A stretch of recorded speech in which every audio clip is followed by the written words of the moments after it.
নেপালের সহিংসতায় পর্যটন খাতে বড় ধরনের ক্ষতি। রাজনৈতিক অস্থিরতা ও সরকার বিরোধী বিক্ষোভে শুধু হোটেল খাতেই ক্ষতির পরিমাণ দাঁড়িয়েছে 25 বিলিয়ন নেপালি রুপি। আতঙ্কে বিদেশি পর্যটকেরা বুকিং বাতিল করছেন। ক্ষতিগ্রস্ত হচ্ছে দেশের অর্থনীতির অন্যতম প্রধান খাত। নেপালের রাজনৈতিক অস্থিরতা ও সহিংস বিক্ষোভে ধস নেমেছে পর্যটন খাতে। হোটেল অ্যাসোসিয়েশনের হিসাব অনুযায়ী ক্ষতির পরিমাণ প্রায় 25 বিলিয়ন নেপালি রুপি। এর মধ্যে শুধু বিশ্ববিখ্যাত হিলটন হোটেলেই ক্ষতি হয়েছে প্রায় 8 বিলিয়ন রুপি।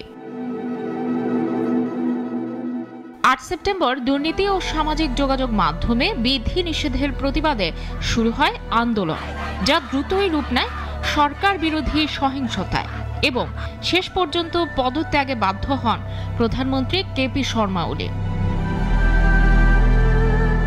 কাঠমান্ডু, পোখরা, বিরাটনগর সহ বিভিন্ন শহরে 20টিরও বেশি হোটেল ও পর্যটন স্থাপনায় লুটপাট, অগ্নিসংযোগ ও ধ্বংসযজ্ঞ চালানো হয়।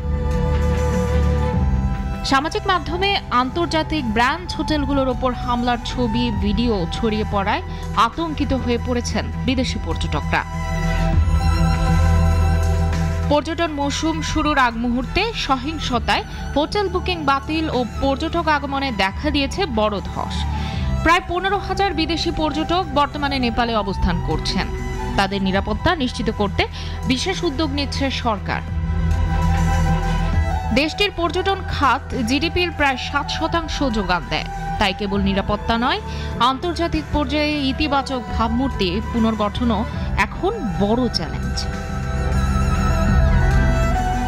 2015 সালের ভয়াবহ ভূমিকম্প ও কোভিড মহামারীর ধাক্কা সামলে যেমন ঘুরে দাঁড়িয়েছিল নেপাল, তেমনি বর্তমান সংকট থেকেও ঘুরে দাঁড়াতে চায় হিমালয়ের পাদদেশে গড়ে ওঠা দেশটি। শামীমা ইসলাম, নাগরিক।